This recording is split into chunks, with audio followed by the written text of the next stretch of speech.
حضور علیہ السلام کی محبت سے معاشرے کے دکھ جو ہیں وہ سمیٹے جا سکتے ہیں۔ آقا کریم علیہ السلام نے محبت سے ہی معاشرت کو جو ہے وہ اپنے قریب کیا اور لوگ ایمان کی دولت سے مالا مال ہو گئے۔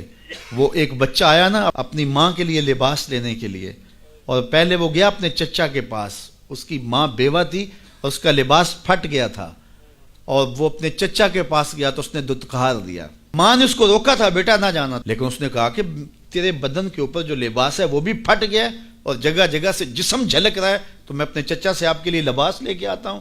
پھر جو رویہ اس نے اختیار کیا تو واپس روتا ہوا آ رہا تھا، تو کسی نے راستے نے پوچھا کہ کیا ماجرا ہوا؟ اس نے کہا چچا کے پاس گیا تھا ماں کے لیے لباس لینے، اس نے تو لا کے بھیج دیا۔ اللہ اکبر۔ تو اس نے کہا کہ جا سین حرم میں محمد نام کا ایک شخص بیٹھا ہوا ہے، اگر تو اپنا دکھڑا اس کے سامنے پیش کرے تو وہ امید ہے تمہیں رد نہیں کریں گے، لیکن سن لے ان کا دین کوئی اور ہے۔ اللہ اکبر۔ اپنے ماں کے پاس آیا تو ماں کو کہا کہ چچا نے تو لا کے بھیج دیا، لیکن آپ کی حالت مجھ سے دیکھی نہیں جا رہی۔ بچہ ابھی شعور کی منزلوں میں قدم رکھ رہا تھا، پہلے بہت چھوٹا تھا، اب اس کے اندر ایک جذبات تھے بچے کے اندر۔ تو ماں نے کہا کہ بیٹا نہیں، ان کے پاس نہیں جانا، سنا ہے کہ جو ان سے ملے دین دھرم چھین لیتے ہیں اس کا۔ اللہ اکبر۔ تو حضور علیہ السلام کے پاس جانے سے ماں روکنے لگی، لیکن بچے نے کہا کہ امی میں پکا رہوں گا، بتوں کا وفادار رہوں گا، تم اس ٹینشن کو، اس پریشانی کو چھوڑ دو۔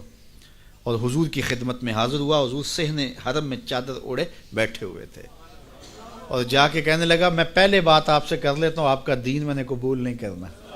حضور مسکرا کے بولے بیٹا بتاؤ کس لیے آئے ہو؟ کہا میری ماں بے لباس ہے، میں آپ سے لباس لینے آیا۔ حضور نے چادر رحمت اتار کے اس کے کندھوں پہ ڈالی تھی۔ اللہ اکبر۔ وہ واپس آ گیا اور ماں پر حضور کی چادر اڑائی۔ اللہ اکبر۔ اور ماں نے کہا کہ بیٹے اس نے اپنا دین تو نہیں تجھے دیا؟ کہا نہ، میں نے پہلے کہہ دیا تھا تیرے دین نہیں مانوں گا۔ ماں کہنے لگی پتر اس کا دین ماننا چاہیے، یہ جس نے رحمت کی چادر ہمارے سر پہ تان دی۔ اللہ اکبر۔ تیری تک کے ادامہ میں مرید ہو گئے۔ اس بوڑھی عورت کا قصہ بھی آپ نہیں بھول سکتے، جو گھر کا سامان باندھ کے اپنے دروازے پہ بیٹھی ہوئی تھی، اور اس نے سنا تھا مکے میں ایک جادوگر آیا ہے جسے ملتا ہے اس کا دین چھین لیتا ہے، کہیں ایسا نہ ہو کہ کہیں اس سے ملاقات ہو جائے اور وہ دین ہی میرا چھین لے، مجھے شہر چھوڑ دینا چاہیے۔ گھر کے تھڑے کے اوپر سامان باندھ کے بیٹھی ہے۔ حضور بھی گزرے، تو اس نے دیکھا تو کہا بھتیجے یہ سامان میرے سر پہ رکھ دے۔ حضور نے سامان اٹھایا، دیکھا تو بوجھل تھا، وزنی تھا، اور بڑھیا کو دیکھا تو کمزور تھی۔ تو کہا کہ بڑھیا اگر چاہو تو جہاں چاہتی ہو میں خود نہ چھوڑا۔ اس نے کہا اس سے بڑی مہربانی کیا ہوگی؟ حضور نے سامان اٹھایا ہوا ہے اور بڑھیا سے باتیں بھی کرتے جا رہے ہیں۔ تو بڑھیا کو کہا کیوں جا رہی ہے؟ اس نے کہا کہ سنا ہے یہاں ایک جادوگر ہے جو لوگوں کا دھرم لوٹ لیتا ہے، لوگوں کا دین لوٹ لیتا ہے۔ میں نے ساری زندگی بتوں سے وفا کی ہے، میرے آباء و اجداد نے بتوں سے وفا کی ہے، میں چاہتی ہوں دین اجداد ہاتھ سے چھوٹ نہ جائیں، آخر اس شہر میں رہتی ہوں کہیں مل نہ جائے۔ خیر حضور نے کچھ نہیں کہا، اس کا سامان نہیں پھینک دیا کہ ٹھیک ہے تم پھر جاؤ۔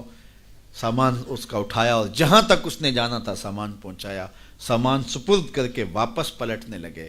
تو اس نے کہا بچے اپنا نام تو بتا دے، لوگ کہیں گے کہ مکہ چھوڑ آئی ہو تو بتاؤں گی ایک جادوگر کے دکھ سے چھوڑ آئی ہوں، تو وہ کتنا برا بھلا کہیں گے شہر مکہ کو کہ جس مکہ سے لوگ نقل مکانی کرنے پہ مجبور ہو گئے ہیں۔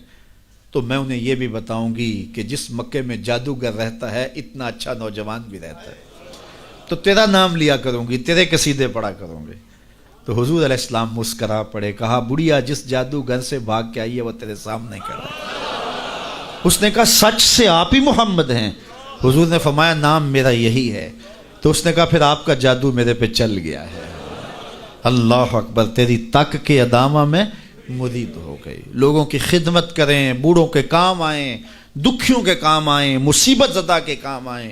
حضور یتیم ہو کے یتیم پرور تھے، لاچاروں کی مدد کرتے، لوگوں کے گھروں میں پانی بھر کے دے دیتے، اور دکھیوں کے کام آ جاتے اور مصیبت زدوں کے کام آ جاتے۔